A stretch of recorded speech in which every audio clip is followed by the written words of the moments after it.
Since Michael and Sarah return for a hometown childbirth, please leave. My mother-in-law stated in a chilly voice. Her eldest son and his wife are due in 3 days. Me leave?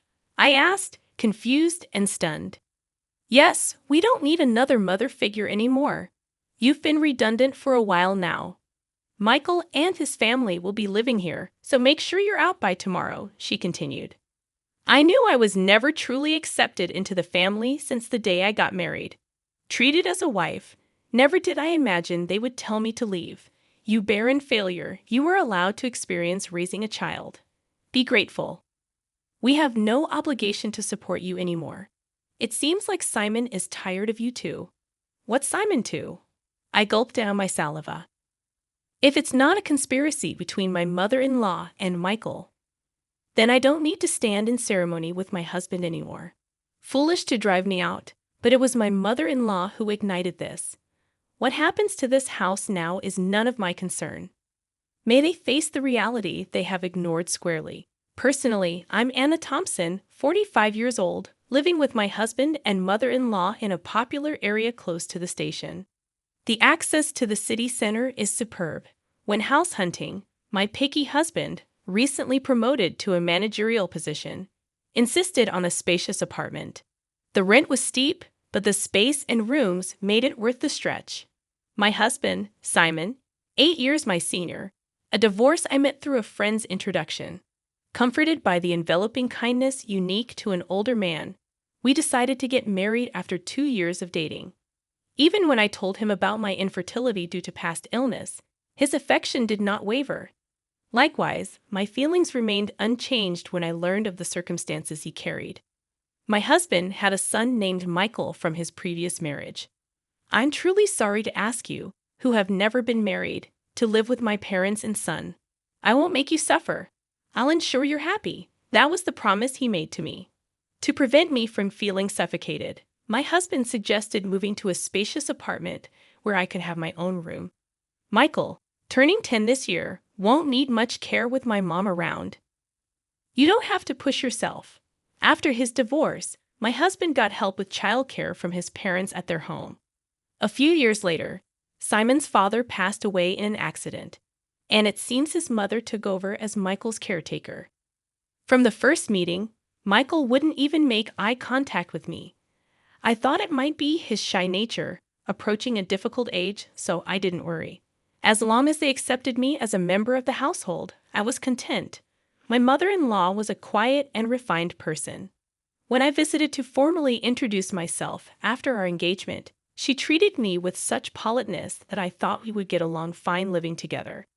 I'll continue to prepare the meals as I have been. Simon comes home late, so it's okay if we eat at different times, right, Anna? I'll leave the cleaning and laundry to you. All right, let's work well together. After getting married, I switched from a full-time employee at the pharmacy to a part-timer due to the division of household chores. I started work a bit later in the morning, so I wouldn't get home until nearly 8 p.m. Dinner was always ready when I arrived, making me feel good about living together. My mother-in-law and Michael usually had dinner before I got home, so I was always eating alone. Even after getting married, I sometimes felt a sense of, is this it? But I came to accept that this was our family style.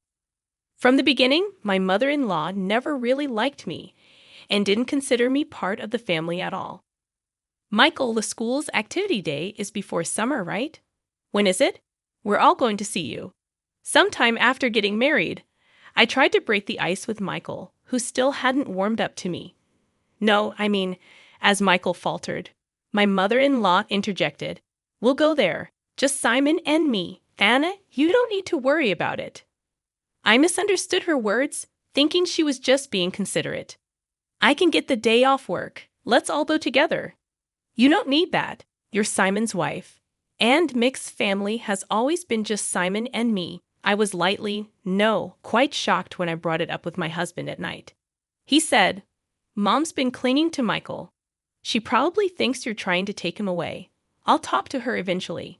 I began to join as a mother at the activity day, but Michael and I rarely spent any time together outside of school events.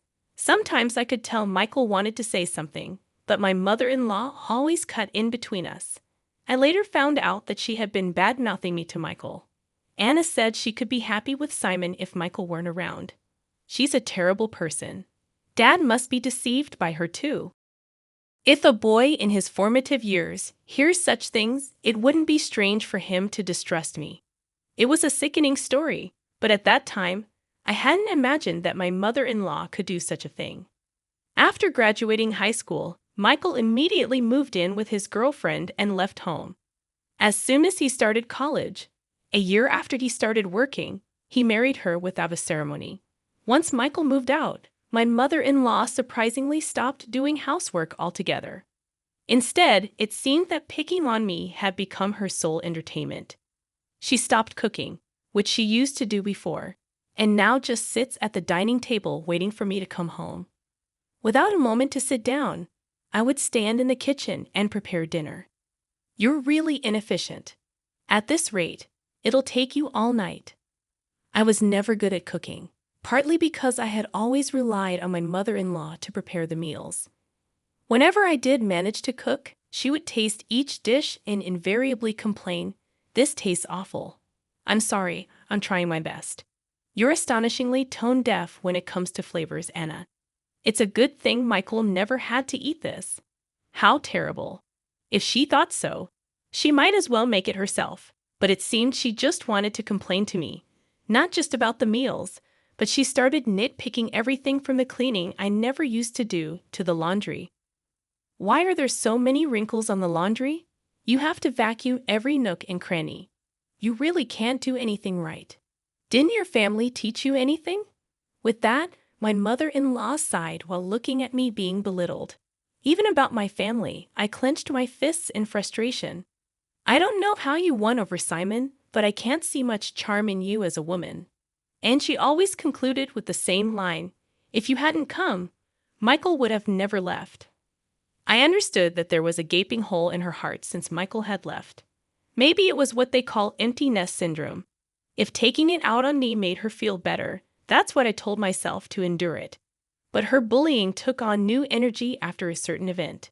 That event was the pregnancy announcement from Michael's wife, Sarah. The joy my mother-in-law exhibited was unlike anything I had seen before. It's Michael's baby. It's bound to be adorable. Yeah, he'll be my first grandchild. Watching the two of them rejoice, I was happy too.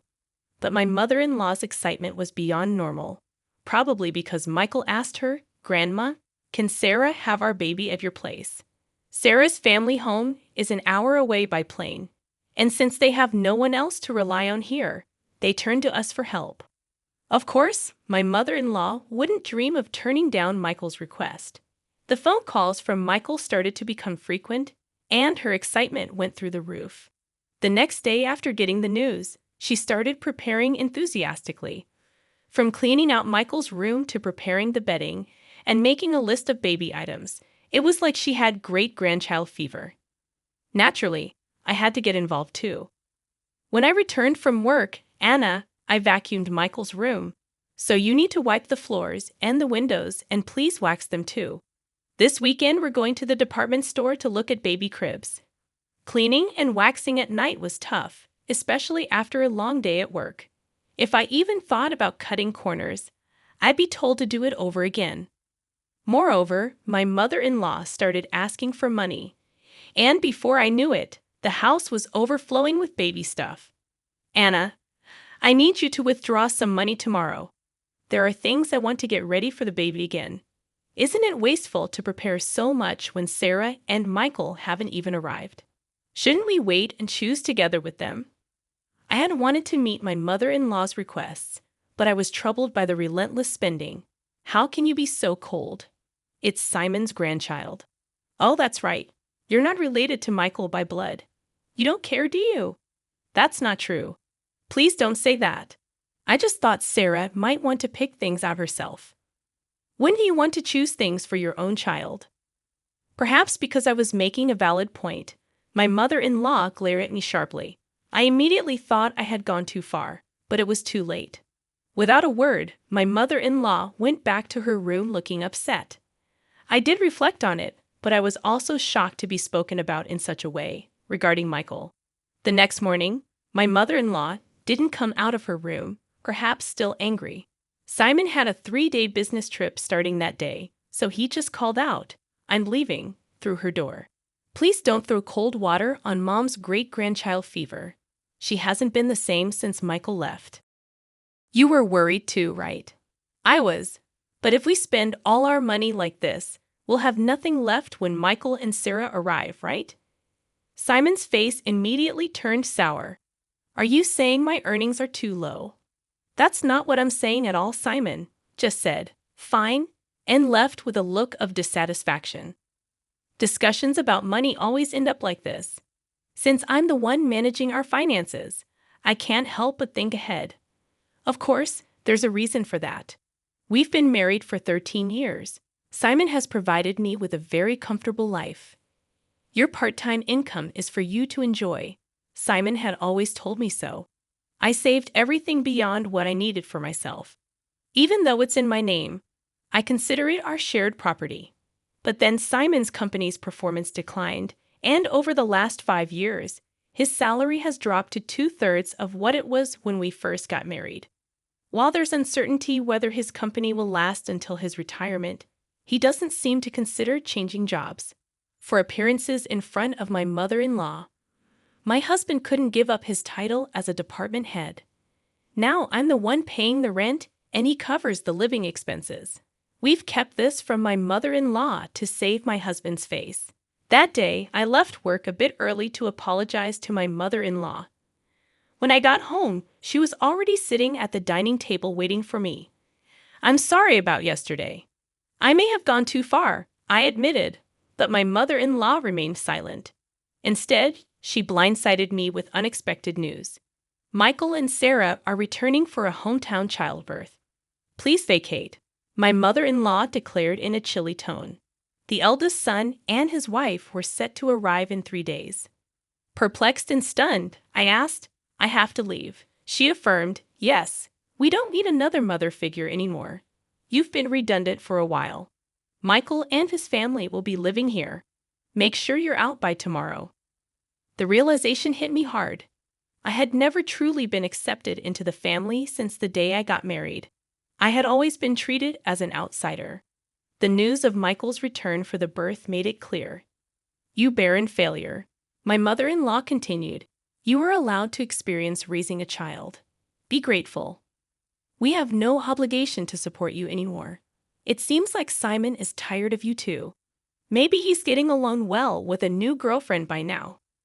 Shocked, I gulped down my saliva, contemplating the possibility of my relationship with my husband growing distant. Could this be a trap I fell into, thinking my husband would never? I remembered that, up until a year ago, he never had overnight business trips. "All right, I'll eat out tonight," I said, grabbing my bag and leaving the house to walk aimlessly. I needed to calm my severely shaken heart.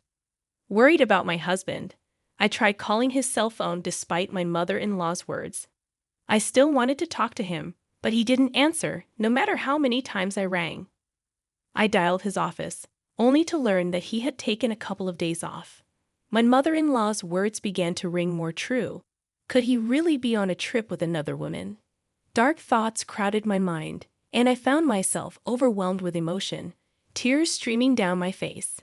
Staggering along, I noticed the tavern behind the station, a place we used to frequent when we first moved here. "It's still here," I thought as I entered. "Welcome." The tavern owner's expression clouded briefly upon seeing me. Then he nodded in recognition. "Hey, long time no see. It's been about 8 years. I used to come here a lot with my husband," I said. "Yes, it's been a while." "I remember you," he replied. I couldn't help but smile, feeling a sense of relief. "Can I get a beer and a mixed plate of grilled chicken, please?" I asked. The owner, a man of few words as always, nodded. As I sipped the cold beer and savored the grilled chicken, I took out my cell phone, and the screensaver lit up with a photo of us when Michael turned 18. Looking sharp in the slim suit we had picked out together, I wished for us to be closer as a family.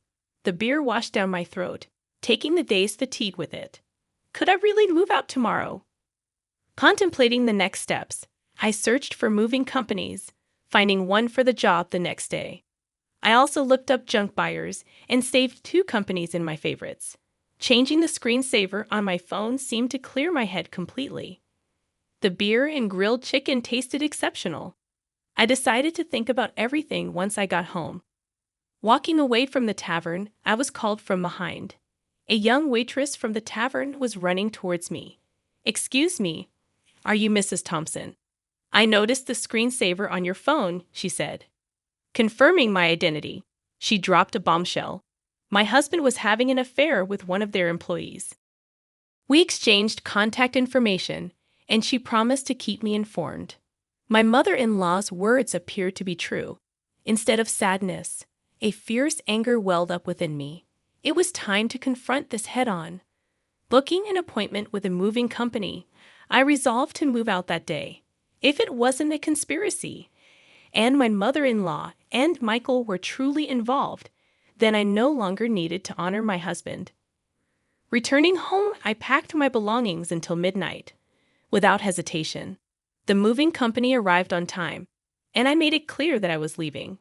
As requested, they took everything I had bought, erasing every trace of my presence. My mother-in-law panicked, but I was resolute. "I'm taking everything I bought.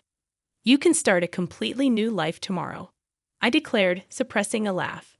Ignoring her protests, I proceeded to have everything taken out.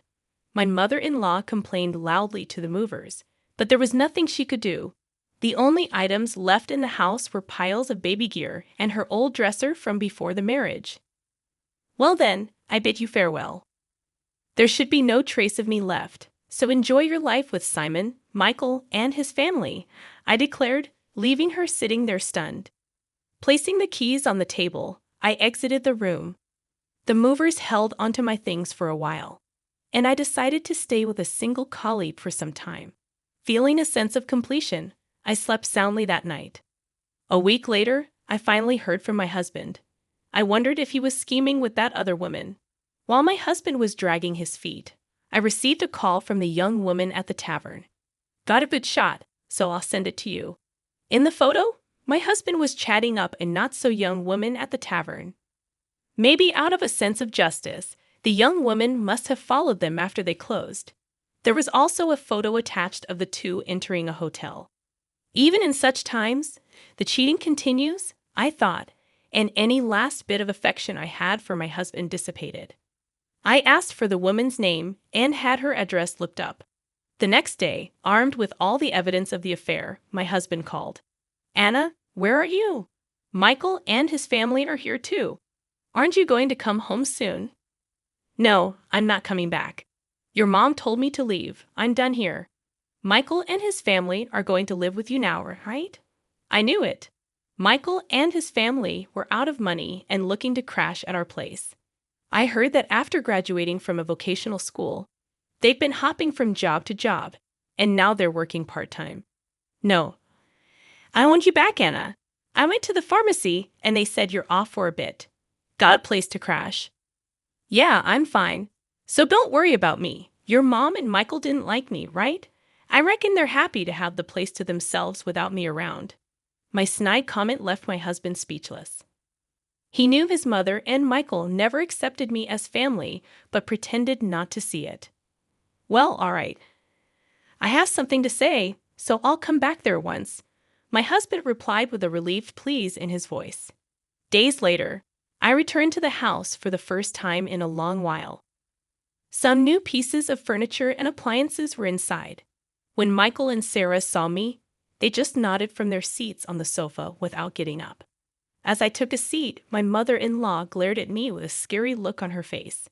The atmosphere was tense, and just as I thought to get things done and leave quickly, Michael spoke up.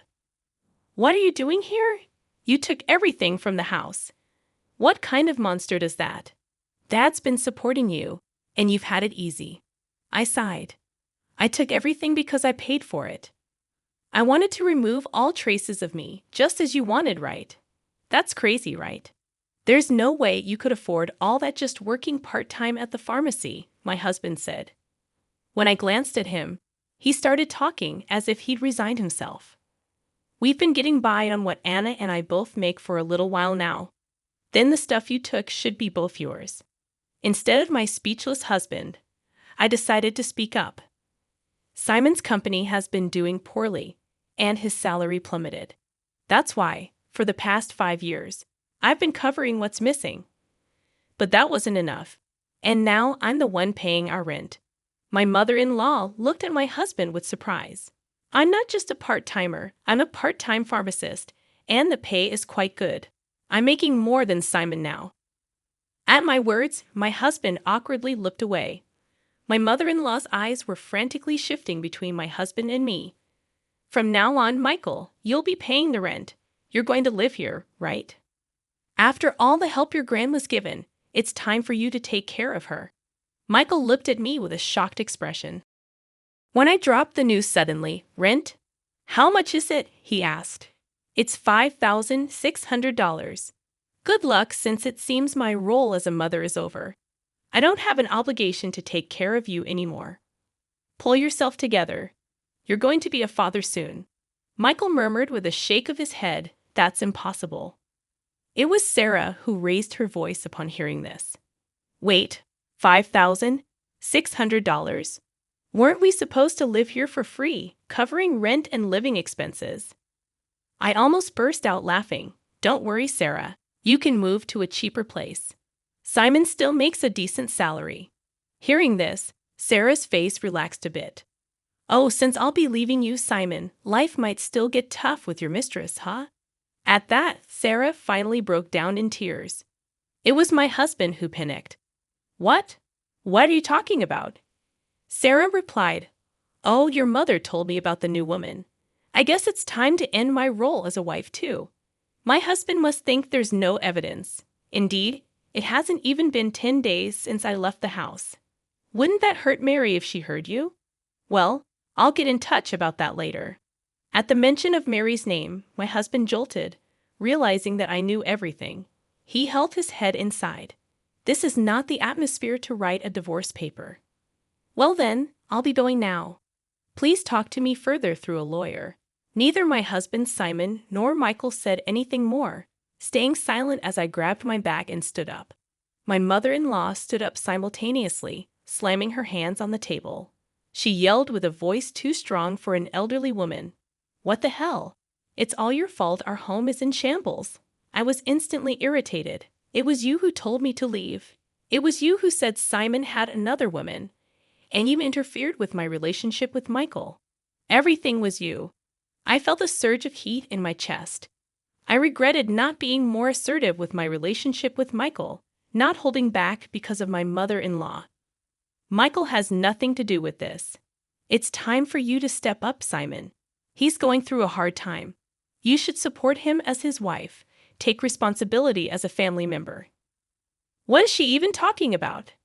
If she hadn't called Michael back home, if she hadn't hinted at Simon's affair, I would still happily support Simon and this home I always believed in and supported. "Simon, where are you? Michael, why are you still here?" It's all her fault. My mother-in-law's lips tightened into a line, and she was trembling. I slipped past the silent mother-in-law and quickly left the room. Afterward, Simon agreed to the divorce rather easily. It seems my determination was strong, and he couldn't counter the evidence of the affair. Shortly after, it seemed like they started the process of moving out of the apartment. In the end, Michael and Sarah went back to their apartment and never lived with the mother-in-law. Simon seems to be considering remarriage, but Mary was furious over the alimony and his request for her to live with his mother. I've heard they're considering whether to place my mother-in-law in a care facility. After all the love she poured into her son and grandson, it's somewhat sad to think they're ready to abandon her now. Perhaps she's served her purpose too. If my mother-in-law had said nothing back then, and it had just been a simple trip home for childbirth, maybe we would still be living together. After the divorce, Michael sent me an apology letter. He wrote about how, as a child, he really wanted to be more spoiled, how he couldn't talk to me because his grandma disliked it, and how happy he was when I attended school events. Maybe I should have reached out more, perhaps then. We could have built a different relationship. Even though our relationship has ended, I quietly pray for Michael's happiness in life. I've returned to work as a pharmacist and quickly rented an apartment close to my workplace. I don't feel good about keeping the furniture and appliances I took with me, so I had them all picked up and disposed of by a junk removal service. Life without my mother-in-law's harassment is peaceful and comfortable. For a while, I want to live for my own happiness, not someone else's.